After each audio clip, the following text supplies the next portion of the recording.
Ayo, what's outside is within. The mind regulates the hand that masters the pen. The pen is mightier than the sword, but the tongue is mightier still. The stargate to the mind's revealed, the vortex. The Hip Hop Time Machine, Episode 4, 1976. Step inside the time machine. Destination, 1976, the Bronx, New York. A revolution is learning to walk.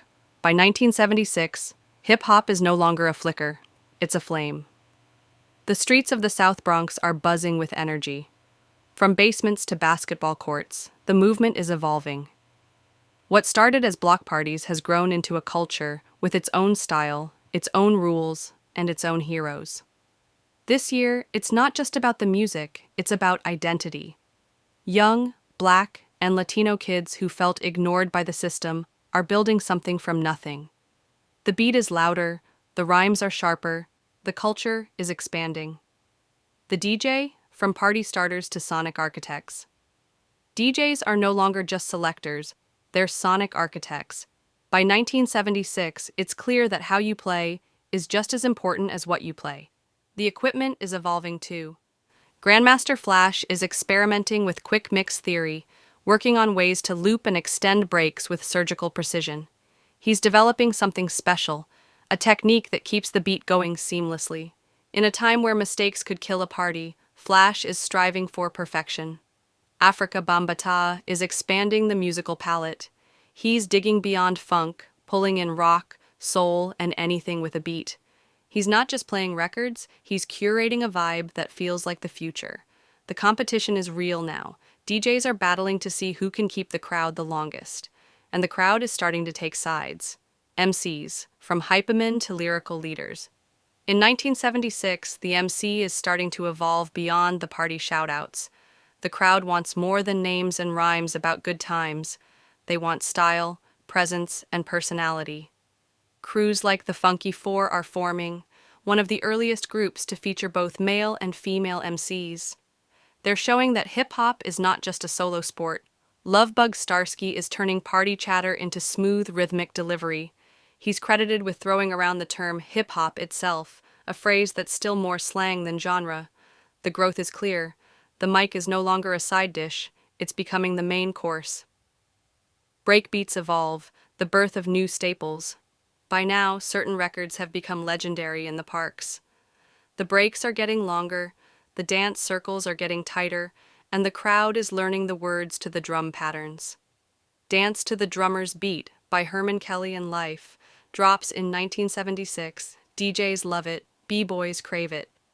That steady drum groove gives dancers the perfect playground.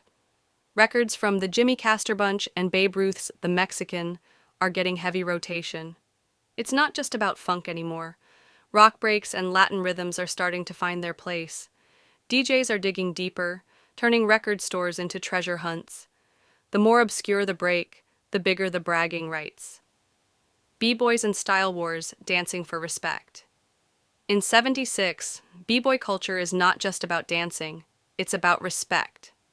Crews are battling for bragging rights, not trophies, and it's not happening on TV. It's happening on concrete. The Zulu Kings, Africa Bambaataa's crew, are becoming known for more than just breaking. They're a force of style and attitude. Power moves are still in their infancy, but the footwork is getting faster, the freezes are getting sharper, and the battles are more intense. These battles aren't friendly, they're survival. If you lose, you might not get another chance to prove yourself. Graffiti, the visual voice of the Bronx. In 1976, graffiti is no longer random tags on walls. It's a full-blown movement. The trains are moving galleries. Writers are developing signature styles with colorful pieces that stand out from the drab surroundings. Lee Quinones and Blade are going bigger, full-car masterpieces. The goal is to make something so vibrant it can't be ignored. Phase 2 is playing with bubble letters, pushing typography in new directions. Graffiti is rebellion in full color, a visual middle finger to the system that left these neighborhoods to rot. Why 1976 mattered. 1976 is the year hip-hop begins to recognize its own power. It's no longer just kids having fun at block parties.